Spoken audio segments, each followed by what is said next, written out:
Assalamualaikum warahmatullahi wabarakatuh. Pada kesempatan kali ini kita akan coba jelaskan secara singkat cara kerja PLTGU atau pembangkit listrik tenaga gas dan uap. Pada video sebelumnya sudah kita jelaskan cara kerja sebuah PLTG atau pembangkit listrik tenaga gas. Nah, video kali ini merupakan kelanjutan dari video tersebut. Pada video sebelumnya sudah dijelaskan bahwa salah satu kelemahan PLTG adalah efisiensinya yang rendah karena gas buang yang dihasilkan temperaturnya masih sangat tinggi, sekitar 500 derajat Celcius. Untuk meningkatkan efisiensinya, maka PLTG dikombinasikan dengan PLTU, di mana gas buang dari PLTG yang masih panas tersebut digunakan untuk memanaskan air sehingga nanti airnya berubah menjadi uap dan memutar turbin uap. Ya, ini adalah diverter camper, sebuah perangkat yang dipergunakan untuk mengarahkan gas buang dari gas turbin apakah diarahkan ke bypass, tak ataukah dimasukkan ke inlet DRSG. Gambarannya kurang lebih seperti ini. Di dalamnya terdapat semacam pengarah yang digerakkan oleh tekanan hidrolik pada saat mode single cycle atau open cycle.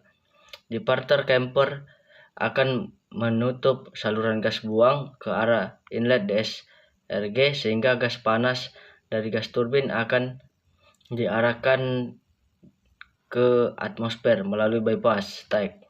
Kemudian pada saat combine cycle, diverter camper akan terbuka dan gas panas dari gas turbin akan masuk ke dalam DRSG. Untuk tipe sirkulasi air di dalam pipa DSRG, kedua sirkulasi paksa berikut ini adalah penampakan dari sirkulasi alami, di mana posisi pipa-pipanya adalah vertikal. Secara garis besar terdapat 3 layer. Yang pertama layer superheater, yang kedua layer evaporator, dan yang ketiga layer economizer. Berikutnya adalah gambaran untuk air RSG tipe sirkulasi paksa. Secara garis besar sama dengan yang sirkulasi alami. Cuman bedanya pada tipe air RSG sirkulasi paksa ini pipanya posisi horizontal. Sama-sama terdapat 3 buah layer utama, yaitu layer superheater, kemudian layer evaporator, dan paling atas layer economizer. Seperti ini kurang lebih menampilkan 3 dimensi dari dua air RSG. Ini air RSG tipe sirkulasi paksa. Posisi pipa-pipa airnya itu horizontal. Jadi harus memakai pompa-pompa sirkulasi untuk mensirkulasikan air tersebut. Biasanya pompa-pompa tersebut diletakkan di sisi bawah dari air RSG. Untuk air RSG tipe vertikal, karena dia posisi vertikal, jadi sirkulasinya alami. Otomatis air yang sudah panas akan berada di sisi atas. Kita coba lihat dalamnya seperti apa. Seperti ini kurang lebih posisi pipa-pipa air tersebut. Ini tipe sirkulasi paksa ya, posisi horizontal. Di bagian bawah ada layer superheater. Terus kemudian di atas ada layer evaporator, kemudian di paling atas economizer. Perjalanan air pengisi pada sebuah air RSG berawal dari sini. Ini adalah kondensat pump, sebuah pompa yang berfungsi mengalirkan air hasil kondensasi uap pada stream turbin menuju LP draft setelah terlebih dahulu melewati pipa-pipa economizer dan masuk ke deaerator. Nah, deaerator berfungsi untuk menghilangkan kandungan oksigen dan gas-gas terlarut dalam air pengisi. Hal ini sangat penting karena kandungan oksigen dan gas-gas tersebut bisa mengakibatkan korosi. Prinsip kerja deaerator yaitu dengan cara pemanasan dengan steam, kemudian agitasi atau pengadukan, dan yang terakhir yaitu peniupan oksigen dan gas-gas terlarut yang sudah terlepas dari air pengisi. Di bawah deaerator ini adalah LP steam drum.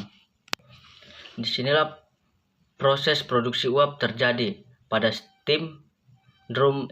Ini berisi dua fluida, yaitu air dan uap. Bagian tengah ke bawah berisi air dan setengah bagian ke atas berisi uap. Berikut ini adalah LP circulation pump atau low pressure circulation pump. Pompa ini berfungsi untuk mensirkulasikan air yang ada di dalam LP drum. Pada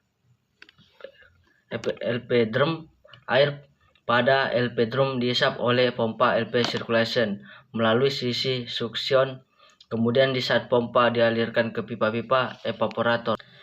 Uap yang akan dihasilkan terkumpul di LP steam drum, kemudian dialirkan ke LP steam turbine.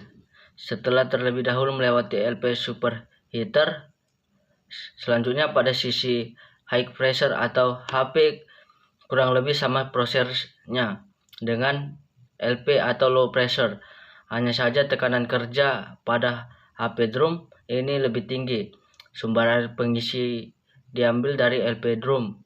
HP transfer pump ini berfungsi mentransfer air pengisi dari LP drum ke HP drum, sama seperti LP.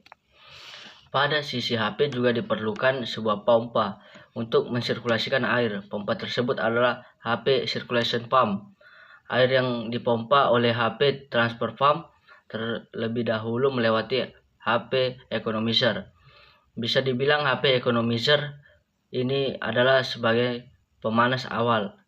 Air yang ada di dalam HP drum kemudian dipompa oleh HP circulation pump menuju HP evaporator, proses yang sama seperti pada LP drum. Hanya saja tekanan pompa pada sisi HP ini lebih tinggi. Uap yang dihasilkan akan terkumpul di HP steam drum. Uap ini kemudian dialirkan ke pipa-pipa superheater. Superheater berfungsi untuk memanaskan saturate steam, sehingga uap yang masuk ke dalam turbin adalah uap kering, tidak mengandung kelembapan sama sekali, dan menyimpan energi panas yang jauh lebih tinggi daripada saturate steam.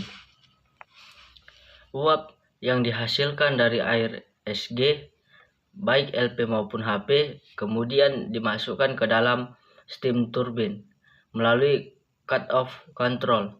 Pada sisi LP atau low pressure ada cut-off ACP atau admission control valve, dan pada sisi high pressure atau HP ada MCP, main control valve. Uap-uap tersebut kemudian menggerakkan sudut-sudut turbin, baik sisi turbin LP atau low pressure maupun turbin HP atau high pressure.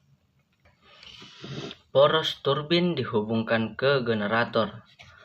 Pada generator inilah dihasilkan energi listrik yang kemudian disalurkan ke pelanggan. Setelah memutar sudut-sudut turbin, uap-uap tersebut didinginkan dengan menggunakan air laut di dalam kondensor, sehingga uap-uap akan berubah kembali menjadi air, dan air akan diproses lagi di air SG sebagai air kondisi.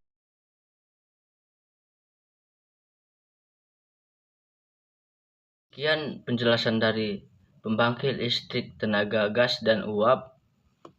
Kurang lebihnya mohon dimaafkan. Sekian dan terima kasih.